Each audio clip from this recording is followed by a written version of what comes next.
কিন্তু একজন জোরে বলতে হবে। আমি ওনার একজন টপ ফ্যান ফলোয়ার। ওনার ভিডিও সবসময় আমি দেখি। এই ভাইকে আমি সবসময় খুঁজে বেড়াই, যেহেতু আমিও কুমিল্লা বসবাস করি, ভাইয়ের পাশে কুমিল্লাতে অত্যন্ত আমাদের ফৌজদারি প্রাণকেন্দ্রেই ভাইকে। তো আজকে আমি আসছি আমার সাবেক বসের ছেলে মেয়েকে দেখার জন্য। তো এসেই কিন্তু ওই ভাইকে আমি দেখতে পেলাম, অত্যন্ত ভালো লাগলো ওই ভাইয়ের কাছে এসে। এবং ভাইয়ের একটা বেবি আইসিউতে আছে, তো সবাই খাস দিলে দোয়া করবেন। আমার ভাইয়ের মুখে কিছু শুনতে চাই please। অসংখ্য ধন্যবাদ যারা ভিডিওটা দেখছেন।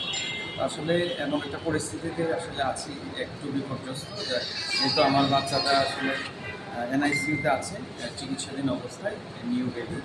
সবাই দোয়া করবেন আল্লাহ যাতে ওকে সুস্থ করে, আল্লাহ যাতে মানে আমার কোলে ফিরিয়ে দেয়। সবাই ভালো থাকেন। আর ভাইকে তো অবশ্যই চিনেন, অবশ্যই পাশে থাকবেন এবং সাপোর্ট করবেন। আসসালামু আলাইকুম।